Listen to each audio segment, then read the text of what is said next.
Hello all and welcome to 64 Squares Official. Today let's take a look at the recently concluded game from USA Uzbekistan WR chess match. This tournament brought together two of the strongest chess nations in the world in a rapid team showdown in Miami. On one board, a rising Uzbek superstar Javokhir Sindarov faced one of the greatest rapid players ever, Hikaru Nakamura. Sindarov is already one of the world's youngest elite grandmasters and is known for his fearless and tactical chess. Nakamura, meanwhile, is a multiple-time US champion and one of the strongest blitz and rapid specialists in history. This game became a fascinating battle where one inaccurate defensive decision snowballed into a devastating kingside attack. Now let's get straight into the game. E4 and E5. Both players begin classically, immediately fighting for the center. Now knight to f3 and knight to f6. Nakamura chooses the Petrov defense, famous for its solidity and symmetrical structure. Now d4. Rather than quietly recapturing later, Sindarov immediately challenges the center. Now knight takes e4, the traditional Petrov pawn grab. Now bishop to d3, attacking the knight, developing with tempo while eyeing the vulnerable e4 knight. Now d5. Black supports the knight and strikes back in the center. Now knight takes e5, white regains the pawn. Now knight to d7, questioning the advanced knight. Now knight takes d7 and bishop takes d7. The position simplifies into a balanced middle game. Now kingside castling and bishop to d6. Black also prepares for castling. Both kings become safe while development continues naturally. Now knight to c3, putting pressure on the e4 knight. Now knight takes c3. Nakamura exchanges to slightly damage white's pawn structure. Now b takes c3 and kingside castling. White now owns the bishop pair while black has a healthier pawn structure. The evaluation is roughly equal. And queen to h5. This is a very ambitious move. Instead of slowly improving pieces, Sindarov immediately begins asking questions about black's king. The queen eyes h7, f5 and future sacrifices. It signals aggressive intentions. Now f5. Black prevents queen takes h7 ideas while gaining space. However, even pawn move around your king creates new weaknesses. The e6 and g6 squares become softer. Now rook to b1, a subtle grandmaster move. The rook presses b7 and quietly prepares queenside activity while the queen remains on h5. Now b6, defending calmly. Now rook to e1. This is an excellent centralization. Now every white piece participates in future attacks. Now c6, a flexible move supporting d5 pawn till the position is equal. And here comes c4. Excellent timing. Sindarov opens the center exactly when his pieces are more active. Now d takes c4. The first inaccuracy of the game. Black voluntarily opened lines toward his own king. The engine but preferred keeping everything closed with the queen to f6. Now white's bishops suddenly become monsters. Now bishop takes c4 with a check. Immediate punishment. The bishop enters with a check. Tempo is everything in attacking chess. Now king to h8. This is a force move. Already white has the initiative. Now bishop to g5.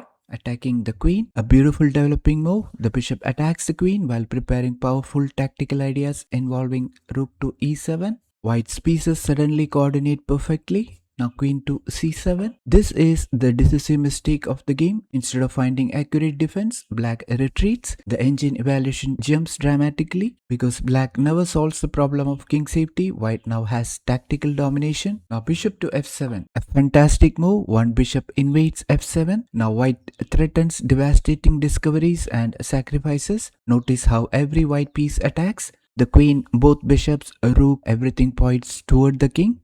Now bishop takes h2 with a check. Typical counterplay. Nakamura searches for perpetual check chances.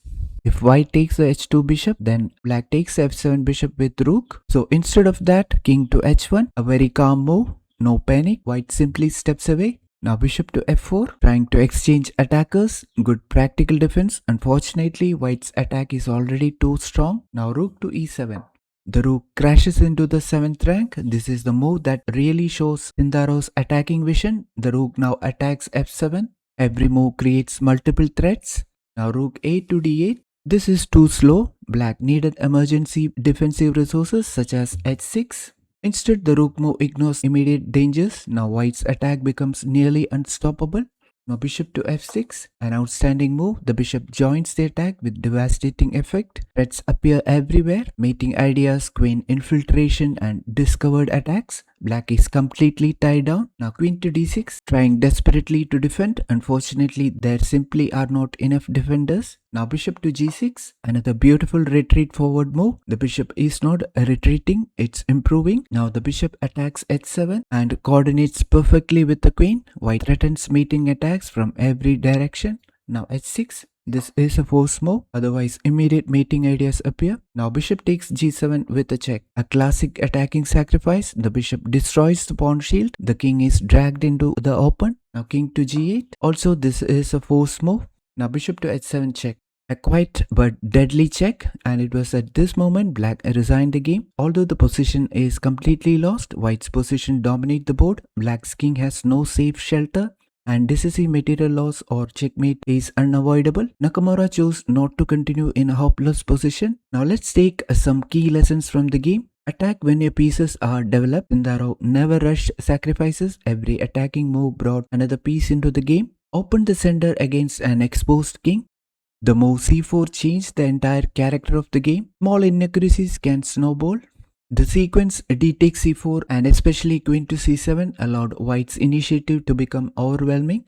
Coordination beats material. Even when black looked for tactical counterplay, white's harmonious pieces simply outclassed black's defense. The 7th rank is often decisive. The invasion with rook to e7 transformed a strong initiative into a winning attack. This was an outstanding attacking performance by Sindarov, showcasing why he is considered one of the brightest young stars in world chess. Against one of the greatest rapid players of the modern era, he patiently built his initiative, identified the critical defensive inaccuracies, and then unleashed a model kingside attack with precise calculation and a superb piece coordination. It's a kind of game that demonstrates how quickly momentum can shift in rapid chess when one side's pieces become perfectly synchronized. So, if you enjoyed this analysis, don't forget to like the video, subscribe to the channel and turn on notifications so you never miss more in-depth chess game breakdowns from the world's top events. So that's it for today. See you in the next one.